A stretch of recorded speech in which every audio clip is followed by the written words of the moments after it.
নমস্কার বন্ধুরা, আশা করছি তোমরা সকলে খুব ভালো আছো। তোমাদের ভালোবাসায় ও আশীর্বাদে আমিও কিন্তু খুব ভালো আছি। কোচবিহারের একটি ছোট্ট গ্রাম থেকে আমি রাখি প্রতিদিনের মতন তোমাদের সাথে ব্লগ ভিডিও নিয়ে চলে এসেছি। আজকের বারটি হলো সোমবার। এখন বাজে প্রায় কিন্তু 7:30। আজকে অনেকটাই সকালবেলা উঠে পড়েছি। উঠে সোজা চলে এসেছি রান্নাঘরে। আমি এদিকে চা বসিয়ে দিয়েছি। সকালবেলা চা না খেলেই দিনটা কিন্তু ভালোই লাগে না, তাই আমি এদিকে চা খেয়ে সোজা চলে এসেছি ফুল তুলতে। তো আমাদের গাছে কিন্তু অনেক লাল ফুল হয়েছে। আমি এদিকে এখন লাল ফুল তুলে নিচ্ছি। লাল ফুলের সাথে সাথে আমি ধুতরা ফুলও তুলে নিচ্ছি। আজকে তো সোমবারে তো বাবা ভোলানাথের জন্ম, তাই দেখো এদিকে আমার লাল ফুল, নীল ফুল, তারপর ধুতরা ফুল নিয়ে নিয়েছি। এখন বাজে প্রায় কিন্তু 9:30 মতন। তো আমি স্নান করে সোজা কিন্তু চলে এসেছি ঠাকুর ঘরে। এখন বাবা ভোলানাথকে আমি দুধ আর জল দিয়ে স্নান করিয়ে দিচ্ছি।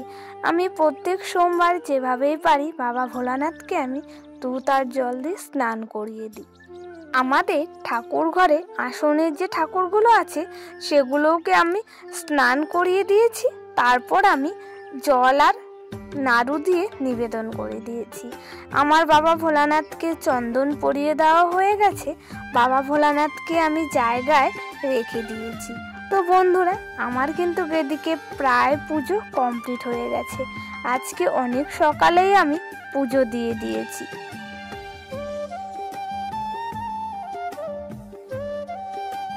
বন্ধুরা দেখো, আমি বাবা ভোলানাথকে কত সুন্দরভাবে আজকে পুজো দিয়েছি। আমাদের বাড়ির পাশে আকন্দ ফুল ছিল, সেটা না অনেক তাড়াহুড়ো ছিল, তোমাদের সাথে আর শেয়ার করতে পারিনি। তো দেখো আমার এদিকে পুজো কমপ্লিট হয়ে গেছে। এখন বাজে কিন্তু প্রায় 11টার। আমি পুজো দিয়ে খাওয়া দাওয়া করে রেডি হয়ে পড়ছি। আজকে যাচ্ছি কোচবিহারে কিছু শপিং করতে। কি শপিং করব তো সবটাই তোমাদের সাথে শেয়ার করব। বাড়িতে পুজো দিয়ে তারপর কিন্তু সোজা চলে এসেছি কোচবিহারে। আজকে অনেক দিন পর কোচবিহারে এসে কিন্তু আমরা শপিং করব। তো দেখো বন্ধুরা, প্রথমে একটা কাপড়ের দোকানে যাচ্ছি। এখানে না কালেকশনগুলো আমাদের পছন্দই হচ্ছে না।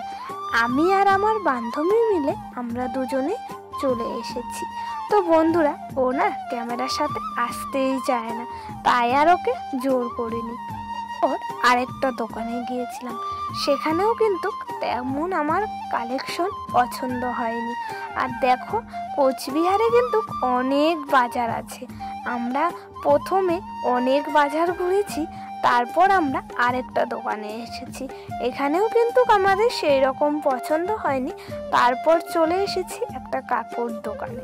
আর চৈত্র মাসে কিন্তু আমাদের এখানে একবার করে সেল দেওয়া হয়। তো এই কুর্তিটা কিন্তু নিয়েছে আমার বান্ধবী, ওর কিন্তু এই কুর্তিটা পছন্দ হয়েছে। আর দেখো এখানে কিন্তু অনেক ধরনের কুর্তি দেখাচ্ছে। তো বন্ধুরা, তারপর আমার এখান থেকে গোলাপি কালারের কুর্তিটা পছন্দ হয়েছে। দেখা যাক কুর্তিটা নিয়ে সবটাই তোমাদের সাথে শেয়ার করব। এগুলো রেঞ্জ মাত্র কিন্তু 200 টাকা। 200 টাকার মধ্যে আমরা অনেক সুন্দর কুর্তি পেয়ে গিয়েছি। তো বন্ধুরা চলো, আমাদের এদিকে শপিং করা হয়ে গেছে। এখন যাচ্ছি বাড়ির দিকে। বাড়ি গিয়ে তোমাদের সাথে কথা হচ্ছে। এখন বাজে প্রায় কিন্তু 4:30 মতন। আমি কোচবিহার থেকে এইমাত্র বাড়ি এসে ফ্রেশ হয়ে আবারও তোমাদের সাথে চলে এসেছি। তো বন্ধুরা, আজকে কোচবিহার থেকে আমি এই যে কুর্তিটা এনেছি, এই কুর্তিটার দাম মাত্র 200 টাকা। তো চৈত্র মাসে আমাদের এখানে না একটা সেল দেওয়া হয়, সেই সেল থেকে আমি কুর্তি আর এনেছিলাম ইন্দুলেখা হেয়ার অয়েল। এই দুটো কিন্তু আমার খুবই দরকারি জিনিস ছিল। তো বন্ধুরা, ভিডিওটা কেমন হয়েছে অবশ্যই কমেন্ট করে জানিও। ভালো লাগলে অবশ্যই তোমরা লাইক, কমেন্ট, সাবস্ক্রাইব করে দিও। তো চলো আজকের জন্য এটুকুই। সবাই ভালো থেকো, সুস্থ থেকো।